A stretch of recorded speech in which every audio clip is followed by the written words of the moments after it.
नमस्कार. आमच्या यूट्यूब चॅनलमध्ये आपलं सहर्ष स्वागत. आज आपण पाहणार आहोत की गुरु बदल जो झालेला आहे, हा गुरु कर्क राशीत आला. मग कर्क राशीत आल्यानंतर प्रत्येक राशीचं त्याचा दृष्टिकोन म्हणजे कितवा लागला, काय लागला, हे सगळं बदलतं. आणि एकाच वेळी त्या गुरुचं प्रत्येक राशीबरोबरचं रिलेशन वेगवेगळं दिसतं. म्हणून मीन राशीला जो गुरु अनिष्ट होता तो आता बदलला म्हणल्यावरती त्यांना फळ काय हे आपल्याला बघणं गरजेचं आहे.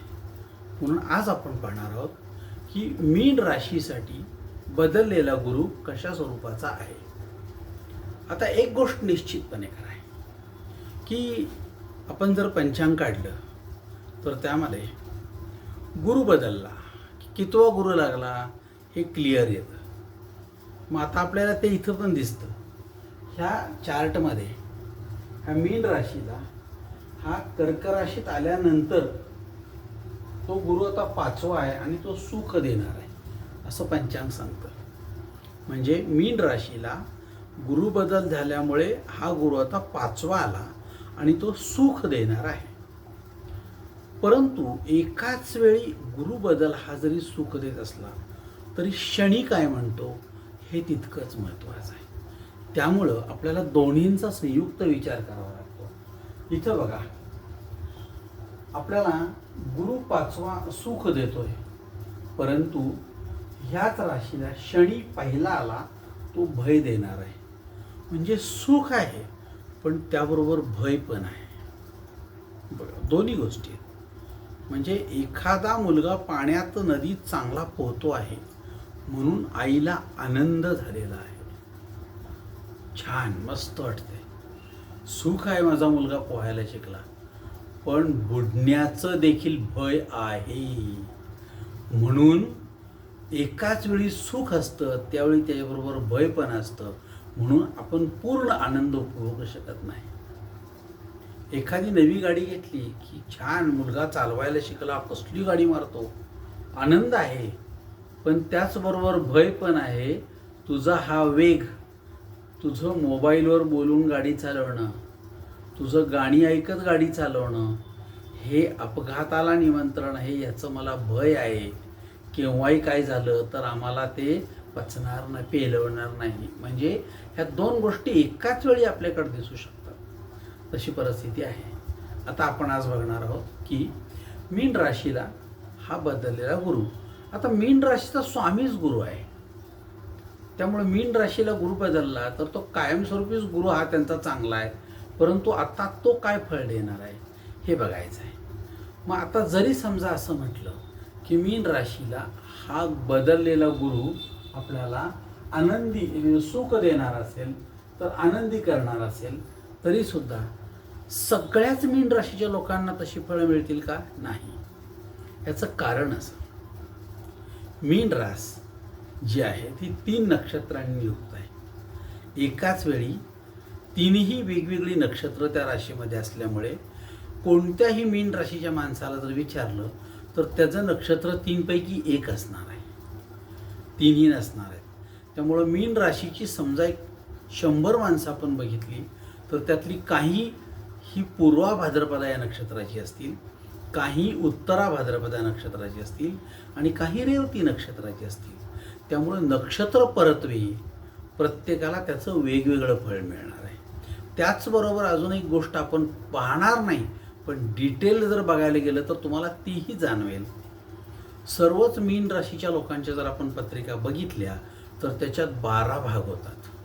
म्हणजे रास मीन आहे पण लग्न मेष असू शकतं, लग्न वृषभ असू शकतं, लग्न मिथुन असू शकतं, लग्न कर्क, सिंह, कन्या, तूळ, त्यानंतर वृश्चिक, धनु, मकर, कुंभ किंवा मीन, या 12 पैकी 1 असू शकतं.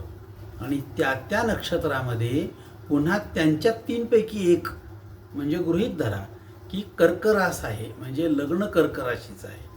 ह्या व्यक्तीची रास मीन आहे पण लग्न कर्क आहे, तर त्या कर्क्यात पुन्हा 3 नक्षत्र असतील आणि त्यातलं कुठलं याच्यावर अजून ते डिपेंड असेल. म्हणजे सगळ्याच मीन राशीच्या लोकांना हा बदल किंवा हा दिलेला अंदाज आहे हा सारखाच असू शकत नाही. प्रत्येकजण म्हणतात ते तुम्ही म्हणता की अमकं सुख आहे पण मला नाही हो सुख, तर त्यांचं म्हणणं बरोबर असतं, ते खोटं बोलत नाहीत. परंतु आपण डिटेल माहिती नीट वाचत नाही आणि आपण सर्वांना सारखंच आहे असं म्हणतो, हे कुठंतरी अन्यायकारक आहे. म्हणून आपण बघूया. आता ह्या मीन राशीचा स्वामी जो आहे तो गुरु आहे.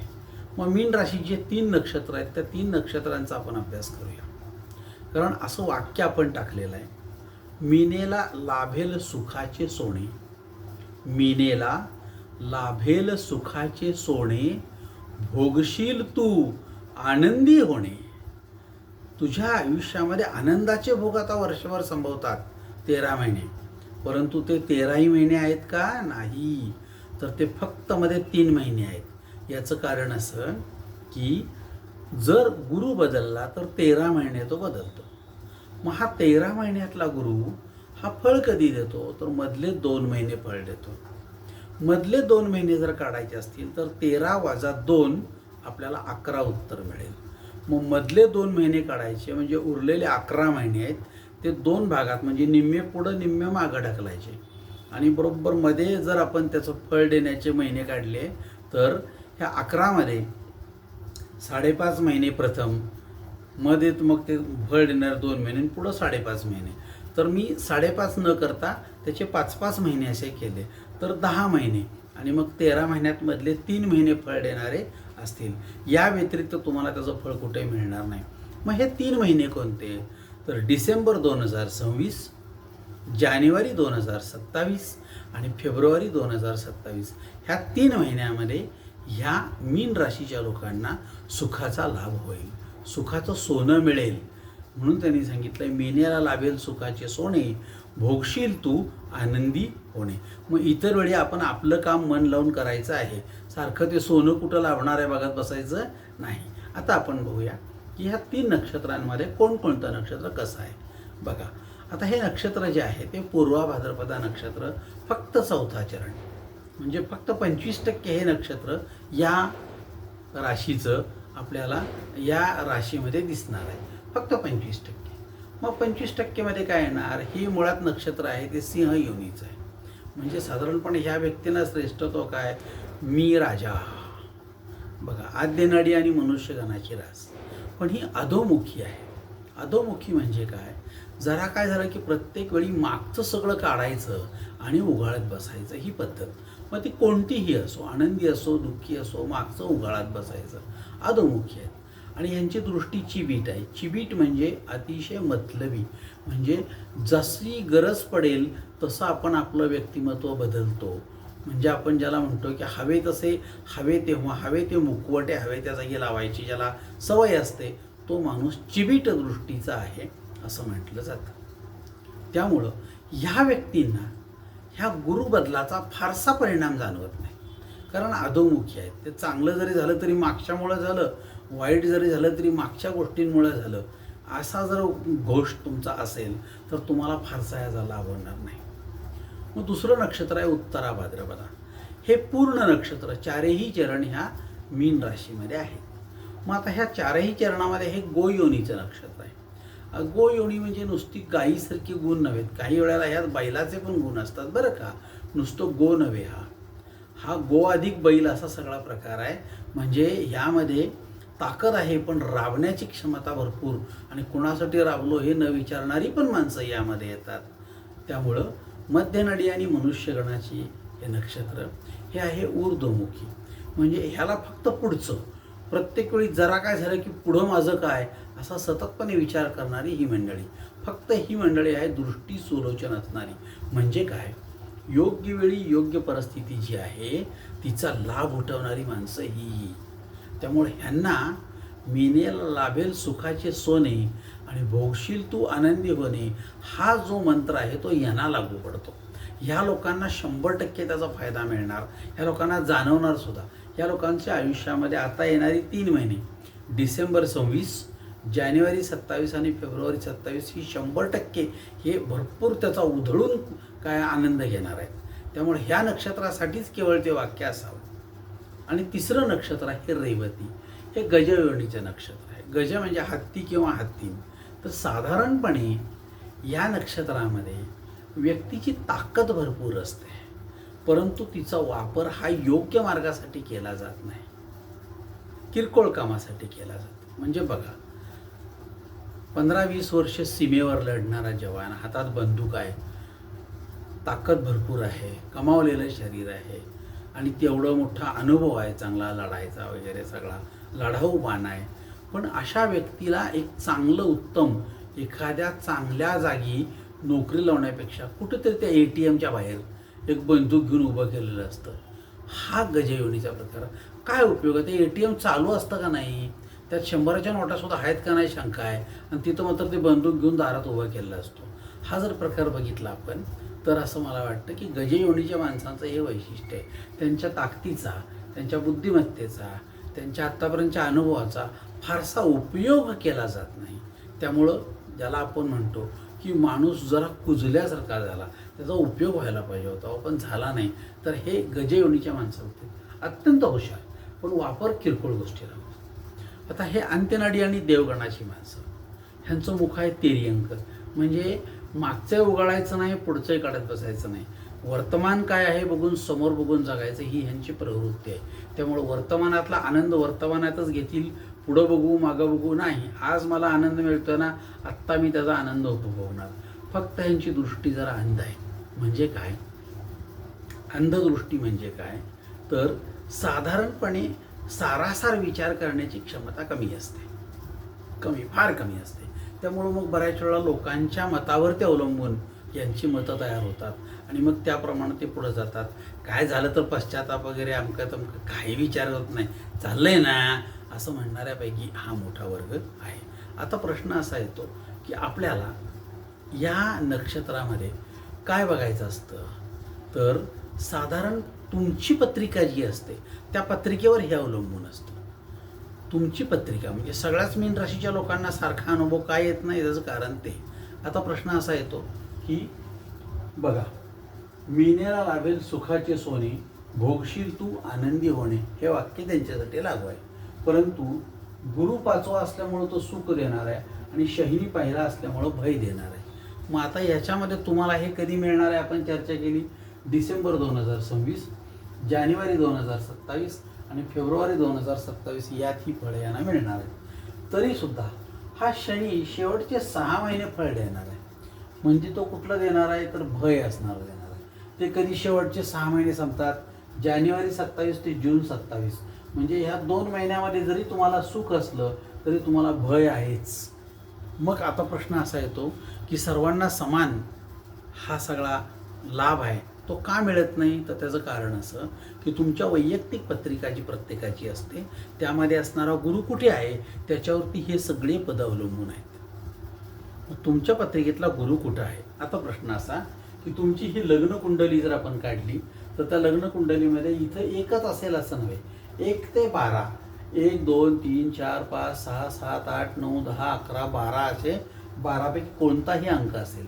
म्हणजे 1 असेल तर मेष लग्न कुंडली, 5 असेल तर सिंह लग्न कुंडली, 9 असेल तर धनु लग्न कुंडली असं आपण त्याला म्हणणार आहोत. मग त्या पत्रिकेमध्ये तुमच्या गुरु कुठल्या घरात आहे, मग ह्याला प्रथम स्थान असं म्हणतात. जर त्या पत्रिकेमध्ये गुरु इथं प्रथम स्थानात असेल, रास कोणतीही असली तर त्याची फळं थोडी वेगवेगळी असतील, पण आपल्याला इतकी चर्चा करणं अवघड आहे. पहिल्या स्थानामध्ये 12 अंक आणि म्हणजे मेषेचा गुरु, वृषभेचा गुरु, मिथुनेचा गुरु, कर्केचा गुरु, अशी ही जी वेगवेगळी फळं आहेत आणि ती जर काढत बसलो तर आपल्याला ते वेळ पुरणार नाही आणि आपल्याला इतकं लेंदी पण होईल. त्यामुळं प्रथम स्थानात गुरु असेल तर तुम्हाला कोणती फळं मिळणार. आता प्रथम स्थानात गुरु असेल तर तुमचा देह, स्वरूप, त्यातला स्वभाव, एकूण तुमची वृत्ती आणि तुमचं व्यक्तिमत्व हे कसं आहे हे त्याच्यावरून ठरणार आहे. त्यामुळं इथं प्रथम स्थानात गुरु असेल तर साधारणपणे तुम्ही कुठल्या तरी एका गुरुत्वाच्या म्हणजे एखाद्या व्यक्तीच्या मार्गदर्शनाखाली जगत असता. माझंच खरं म्हणत नाही, खरं ते माझं, आणि त्यांना विचारल्यावर त्यांनी जर एखादं उत्तर दिलं की हे असं नको असं पाहिजे तर आपण कुठल्याही प्रकारे प्रतिवाद न करता त्यांना हो म्हणतो आणि त्यांनी जे सांगतील ते फॉलो करतो आणि पुढं जगतो. आणि त्यामुळं आपल्या व्यक्तिमत्वाला झळाळी येते, फायदा होतो आणि आपल्या व्यक्तिमत्वामध्ये त्याचे सगळे गुण दिसू लागतात. त्यामुळं प्रथम स्थानात गुरु असेल तर तो गुरु तुम्हाला चांगल्या मार्गावर नेणार आहे. परंतु त्याच्याही 3 प्रकार पडतात. म्हणजे प्रथम स्थानातला गुरु वर बाण असेल तर त्याला आम्ही उच्चीचा असं म्हणतो. याचाच अर्थ असा की इथं जर समजा असा बाण असेल तर तो उच्चीचा म्हणजे उत्तम फळं देणारा. पण जर इथंच तो गुरु आहे आणि त्याला नीचेचा म्हणजे खाली बाण दाखवला आहे तर तो चुकीची फळं देणारा. मग जर इथं असेल तर तुम्ही गुरुचं ऐकता, गुरुला विचारता, सगळं करता, पण करताना तुमच्या मनाचं करता, गुरुला काय कळतंय असं वाक्य वापरता. असं असेल तर लोकांचा सल्ला घ्यायचा आणि आपणच आपल्याला पाहिजे तसं करायचं, असा एक मोठा वर्ग तयार होतो, तो तुमचा असेल. त्यामुळं आणि तिसरा प्रकार इथं जो गुरु शब्द असेल कुठं लिहिलेला त्याच्या खाली अंडरलाईन असेल तर याचा अर्थ असा की तुमचा गुरु शत्रू घरात आहे. म्हणजे जो माणूस तुम्हाला गुरु म्हणून तुम्ही मानता आणि जो तुम्हाला सल्ला देतोय तो तुम्हाला चुकीचा सल्ला देतोय. म्हणजे तुमच्या हातून चुका व्हाव्या, तुम्हाला अडचणीत आणावं, तुम्ही तोट्यात जावं, हा त्याचा हेतू असतो. त्यामुळे देतानाच सल्ला चुकीचा देणारा गुरु आपल्याला भेटतो. त्यामुळे प्रथम स्थानात तुमचं काय गुरु आहे त्याच्यावरती अवलंबून आहे. त्यामुळे त्याची फळं तुम्हाला त्या स्वरूपाची मिळणार आहेत. आता हेच 2 नंबरच्या स्थानामध्ये म्हणजे इथं गुरु असेल तर धनस्थानात, त्याच्यावरून आपली संपत्ती, कर्ज, कुटुंबाचं सुख, त्यानंतर पूर्वार्जित धन माझं काय आहे का, ह्या सगळ्या गोष्टी आपण त्यात बघतो. जर तिथं गुरु असेल तर तुमचं आहे ते धन वाढवायसाठी प्रयत्न करेल, ते जपायसाठी प्रयत्न करेल, चांगल्या ठिकाणी ठेवायसाठी, त्यात वाढ कशी होईल असा विचार करेल. जर तोच गुरु नीचेचा असेल तर तुम्हाला कंगाल करण्यासाठी काय करता येईल, तुम्हाला व्यसनाधीन करण्यासाठी काय करता येईल, तुमचा पैसा जावा यासाठी तुम्हाला काय सल्ला देता येईल असा उलटा विचार करेल. आणि जर तोच गुरु शत्रू घरात असेल तिथं तर साधारणपणे तो विचार करेल की ह्या माणसाला डबरा कसा घालता येईल, ह्याला अजून अडचणीत कसा आणता येईल, ह्याच्याकडचे पैसे आहेत ते कुणाला तर एखाद्याला पाठवून त्याच्याकडनं घ्यायचे पुन्हा द्यायचेच नाही तर ह्याला रडकुंडीला कसं आणायचं असा तो विचार करेल. म्हणजे अशा वेळी आपल्याला काय होणार आहे तर साधारणपणे आपल्याला मिळणार आहे ते सुख हे मिळू देणार नाही. म्हणजे हा गुरु आपल्याला सुखापासून वंचित ठेवेल. इथला जो गुरु आहे तो कशा स्वरूपाचा आहे, ते मानसिक सुख जे आहे ते आपल्याला उपभोगता येईल काय, एखादं सुख मिळालं तर उपभोगता येईल काय, हे विचार तिथं ठरतात. बऱ्याच वेळा सुख उपभोगता येत नाही, सुख उपभोगता येतं हे मानसिकतेवर अवलंबून आहे. म्हणजे मानसिकता कशी असेल बघा आपली, नेहमी एखाद्या व्यक्तीला एखादी गोष्ट मिळाली तर ती मिळाल्याचं सुख असतं, पण ती मिळाली परंतु त्यासाठी फार झाडावं लागलं तर त्याचं सुख असत नाही. म्हणजे कामगारांनी कुठल्या तरी एखाद्या जागी 2, 3, 4 वर्ष उपोषणं करून सारखे भेटून अर्ज देऊन सगळं करून भांडणं करून संप करून मग कुठेतरी 10% पगारवाढ मिळाली तर त्यांना आनंद झाला का? हो. त्यांना सुख मिळालं का? हो. परंतु ते काय झालं, प्रचंड झगडून मिळालं. तर हे सुख हे तुम्हाला सुख मिळू देणार नाही. एवढं करून काय उपयोग असं म्हणतो आपण. म्हणजे ते सहज मिळणारं सुख असायला पाहिजे. त्यामुळं पण जो कामगार नुकताच लागलाय, महिनाभर झाला आहे आणि त्याला त्याचबरोबर फायदा मिळाला तर तो सुखी असेल. म्हणजे 4 महिने सगळं करतात आणि त्या 4 वर्ष आणि त्यांना आत्ता मिळालं तर त्यांना सुख असणार नाही. त्यामुळं हा गुरु तुमचा काय करणार आहे तर ते सुख तुम्हाला जे आहे ते धनस्थान वाढवण्यासाठी देणार आहे का नाही याच्यावर ते अवलंबून आहे. आता तृतीय स्थान बघितलं आपण तर तृतीय स्थान आपल्याला सुख देणार आहे, परंतु ते कोणतं सुख देणार आहे तर त्या स्थानात आपण बघतो पराक्रम, बंधू, मित्रपरिवार, आपलं कर्तृत्व, ह्या सगळ्या गोष्टींचा. मग तुमचा एखादा पराक्रम होणार असेल आणि तुम्हाला धन मिळणार असेल, सुख मिळणार असेल तर ते मिळतं तुम्हाला. तुमचे बंधू म्हणजे आपण म्हणतो की घरचे मांडलेले किंवा मांडलेले किंवा सख्खे किंवा चुलत हे भाऊ यांच्याकडून एखादं सुख मिळणार असेल तर तुम्हाला ते इथे मिळेल. तुमचे मित्र त्यांच्याकडून मिळणारं सुख हे तृतीय स्थानात मिळेल. त्यानंतर तुमचं कर्तृत्व एखादं असेल तर त्या कर्तृत्वाला झळाली मिळेल आणि त्याचं सुख तुम्हाला आत्ता मिळेल. म्हणजे ह्या गोष्टी तृतीय स्थानातल्या गुरुवरून तुम्हाला मिळणार आहेत. चतुर्थ स्थानात तुमच्या पत्रिकेत गुरु असेल तर तुमचं ग्रहसौख्य, त्याचं यश, तुम्हाला मिळणारं ऐश्वर्य, तुमची मिळणारी स्थावर मालमत्ता, ह्या सगळ्या गोष्टी तिथं आपण बघतो चतुर्थ स्थानात. त्यामुळे चतुर्थ स्थानात मिळणारं सुख बघा, माता म्हणजे आई दुरावली असेल किंवा लांब असेल तर तुम्ही तिच्याजवळ याल. लांब कुठं नोकरीत असाल आणि बदली होऊन तुम्ही घरी याल तर आईचे सुख तुम्हाला मिळेल.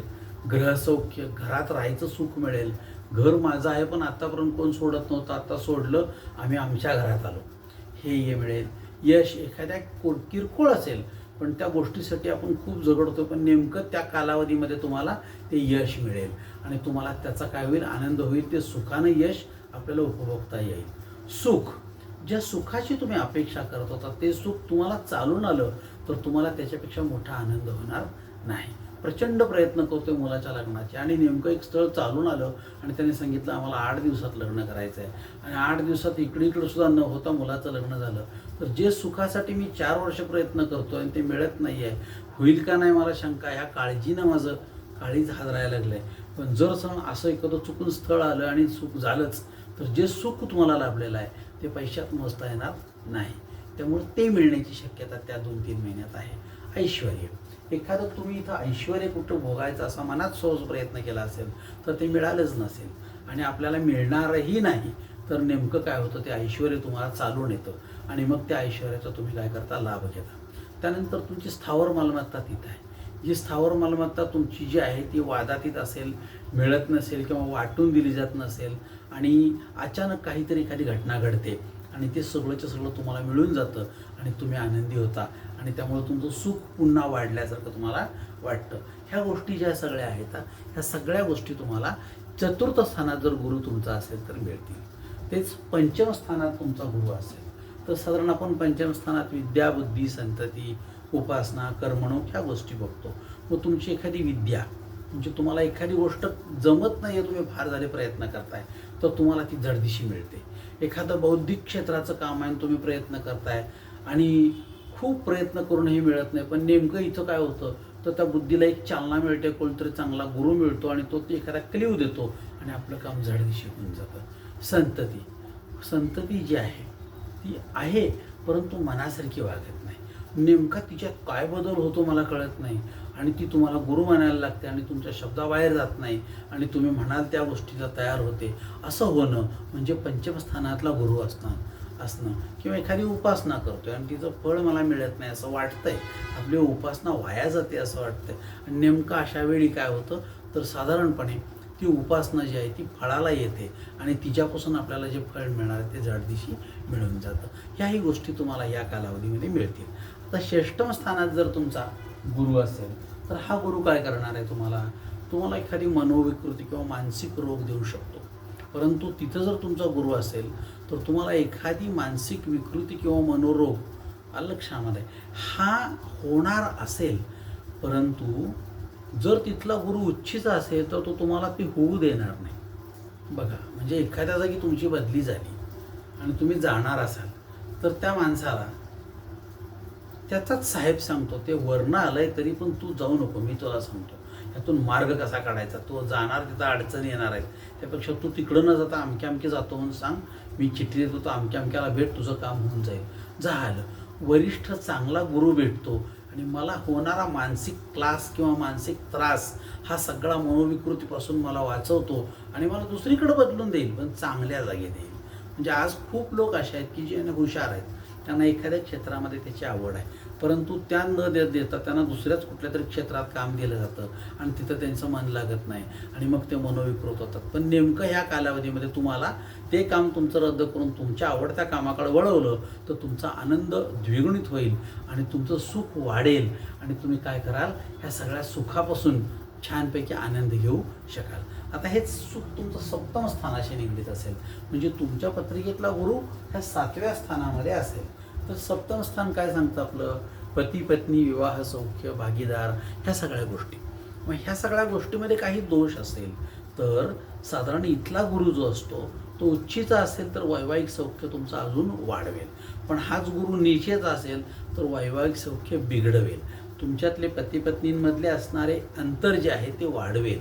जर तो गुरु चांगला असेल तर ते कमी करेल आणि आपल्या एकमेकांच्या मध्ये असणारा जो दुजाभाव आहे किंवा अंतर आहे किंवा संशयी शंकास्पद स्वभाव आहेत ते कमी होतील आणि अजून जगणं सोपं आणि सोयीचं होईल.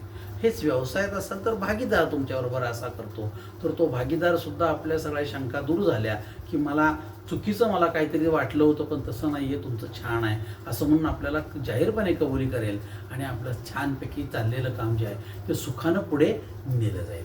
अष्टम स्थानामध्ये जेव्हा तुम्ही येता, तुमच्या पत्रिकेतला गुरु 8व्या स्थानामध्ये, तो उच्चीचा, नीचीचा किंवा शत्रू घरात अशा 3 गोष्टीपैकी एक असतो. आपल्याला ते समजायला पाहिजे मात्र, बरं का. तर आयुष्यमान, भावी संकट, एखादा अपघात किंवा एखादा मृत्यू याच्यामुळे संभवू शकतो. मग तुमचा आनंद जर असेल तर तो काय माहिती का, आता इथं सुख कसलं आलं आहे अष्टम स्थानात, जो अष्टम स्थानात गुरु असेल तो नीचेच आहे. तर तुम्हाला एखादा गुरु चुकीचं सांगतोय तर तुम्हाला अशी बुद्धी होते किंवा दुसरा कोणतरी तुम्हाला अलर्ट करतो की तो अमका अमका आहे, याला एकदा तो तपास, टेस्ट कर.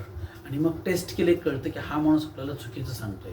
किंवा तुम्हाला तो गुरु वाटतो पण तुमच्याबद्दल त्याचं मत तिसऱ्याबद्दल त्यानं व्यक्त केलेलं काय हे एकदा रेकॉर्डिंग करून जर बघितलं तर आपण म्हणतो अरे ज्या मी दगडाला देव मानत होतो तो माणूस आपल्या चांगल्याचा नव्हे, आपल्याला तोंडावर चांगलं बोलतोय पण मागं आपलं वाटोळं चिंततोय, आपल्याला ह्यापासून दूर झालं पाहिजे. म्हणजे ह्या गोष्टी तुम्हाला लवकर समजतील आणि होणारा अपघात, होणारं भावी संकट, त्यापासून होणारा तोटा, त्यानंतर त्यामुळं होणारा मानसिक क्लेश हा सगळा वाचतो. त्यामुळे ह्या पहिले अष्टम स्थानातला गुरु आला असेल तर तो उच्चीचा असेल तर ह्या सगळ्या गोष्टी वाचून तुम्हाला तो त्यापासून बचाव करतो. पण तो जर नीचेचा असेल तर तुम्हाला अजून तो डबऱ्यात नेणार आणि अजून त्रास देणार. सुख तर नाहीच नाही पण दुःखाच्याही पलीकडे जाण्याची शक्यता नाकारता येत नाही. त्यामुळे तो गुरु कोणता आहे हे महत्त्वाचं आहे. त्यानंतर अष्टम स्थानानंतर आपण आलो इथं नवम स्थानामध्ये. आता नवम स्थान काय सांगतं तुमचं, तीर्थयात्रा, धर्मस्थळ, त्यानंतर आपण म्हणतो की आपल्याला मिळणारा देवा धर्माचा सहवास, एखादा होम हवन त्यात आपला येणारी त्याला काय म्हणतो आपण की आपला त्याच्यामध्ये असणारा सहभाग, ह्या सगळ्या गोष्टी, जप, एखादा भाग्योदय आपला होणार असेल, आपल्यावर एखाद्या होणाऱ्या गुरुकृपा, ह्या सगळ्या गोष्टी तिथे मिळतात आपल्याला. त्यामुळे जर चांगला गुरु असेल तर त्याच्या नादानं तुम्ही चांगल्या गोष्टी करता आणि चांगल्या गोष्टीत जाता आणि तिथे गेल्यानंतर तुमचं मानसिक क्लेश कमी होतात आणि तुम्हाला गोष्ट आवडायला लागते आणि तुम्ही धार्मिक होऊ शकता. त्यामुळं कदाचित तुमचे सगळे त्रास, जप किंवा ज्याला आपण म्हणतो की मानसिक क्लेश कमी होऊन तुम्ही अधिक आनंदी होऊ शकता, निदान बिघडू तर शकत नाही. त्यामुळं फायदा तो तिथं आहे. आता हे दशम स्थानात आलं. व्यवहार, व्यवसाय तुमचा काय आहे, पिता, उद्योग, व्यवसाय, नोकरी, राजकारण हे याच्यामध्ये येतं. ह्याच्यातला जर गुरु चांगला असेल तर तुम्ही तुमच्या वडिलांशी तुमचे संबंध चांगले राहतील, तुमचा व्यवसाय, उद्योग चांगला होईल, त्यात फायदा चांगला मिळेल, त्यात चांगली माणसं मार्गदर्शन करणारे तुम्हाला भेटतील. तुमची नोकरी असेल तर त्या नोकरीत तुम्हाला चांगले सहवास करणारे किंवा तुम्हाला मदत करणारी माणसं भेटतील. आणि त्यानंतर राजकारण असेल तर तुमचा वरदहस्त जो आहे तो तुमच्या एखाद्या चांगल्या वरिष्ठाचा जर असेल तुम्हाला त्याचे फायदे मिळत राहतील. हा सगळा प्रकार दशम स्थानातल्या गुरुमुळं तुम्हाला मिळणार आहे. एकादश स्थानात गुरु आला तर तुम्हाला सर्व प्रकारचे लाभ, ऐश्वर्य, आत्तापर्यंत जे लाभ मला मिळायला पाहिजे होते ते मिळाले नाहीत तर ते मिळायला सुरुवात होईल. तुमचं वैभव वाढेल आणि सगळ्यात मोठं काय तर हे तुम्हाला जाणवतील मिळालेले. आणि मिळालेले जाणवलं की आपण आतून मोहरून जातो आणि त्यामुळं आपला उत्साह अधिक आनंदी होऊ शकतो. आता हाच गुरु व्ययस्थानामध्ये आहे. तर व्ययस्थानात असेल तर तुमची उधळपट्टी, व्यसनारून होणारा खर्च हा सगळा वाढतो आणि आपण पारलौकिक गती म्हणजे चुकीच्या मार्गाने जातो आणि चुकीच्या गोष्टीमध्ये खर्च करतो. आपल्याला हाव सुटते एखादी आणि त्या हवेपोटी आपण खर्च करतो आणि मग आपल्या लक्षात की नाही आपण चुकीच्या मार्गाने खर्च केला आणि आपला तोटा झाला. त्यामुळे आपल्याला सुख मिळायच्याऐवजी दुःख मिळतं. पण हाच गुरु जर उच्चीचा असेल तर तो सहज कुणाला तर सांगतो की तो अमकं कर, आपण ते करतो, आपला काही संबंध नसतो पण त्यामुळं आपल्याला काय होतं, जास्त पैसे मिळण्याची शक्यता असते आणि त्यामुळं आपल्याला आपला खर्च तर कमी होतो पण उत्पन्न वाढतं आपलं. त्यामुळं नाही म्हणलं तर ह्या सगळ्या गोष्टी तुम्हाला या वर्षामध्ये डिसेंबर, जानेवारी, फेब्रुवारीमध्ये मिळणार आहेत. माझं असं मत आहे की ह्या मीन राशीच्या लोकांना या स्लोगनप्रमाणे मेनेला लाभेल सुखाचे सोने, तुमच्या सुखाला सोन्याची झालर लागो आणि तुम्हाला सर्व प्रकारची सुख भरपूर मिळो. त्याचप्रमाणे आनंदी होण्याचे सगळे मार्ग तुमचे वाढो. तुम्ही आनंदी व्हाल, सुखी व्हाल आणि जो शनी तुम्हाला भय देतोय त्या भयापासून सुद्धा गुरु तुमचं संरक्षण करेल. त्यामुळं मीन राशीच्या लोकांना हा 13 महिन्याचा कालावधी आहे. त्यातला जो डिसेंबर, जानेवारी, फेब्रुवारी 3 महिन्याचा कालावधी तुमच्या आयुष्याला आनंद देणारा, उपभोग घेणारा, तुमच्याबरोबरच्या लोकांच्यामध्ये तुमचं सगळं लखलखीत सोनं जे आहे ते वाटणारा आणि तुमच्या आयुष्यामध्ये तुम्हाला उत्कर्ष ठरणारा निश्चितपणे ठरो अशी मी प्रार्थना करतो. आणि ह्या पूर्ण वर्षभरातल्या गुरुमुळं तुम्हाला गुरु चांगला मिळो आणि तुमचा गुरु तुमचा उत्कर्ष करून तुम्हाला बोटाला धरून छानपैकी तुमचा आनंद जो आहे तो वाढवण्यासाठी मदत करेल अशी प्रार्थना करतो.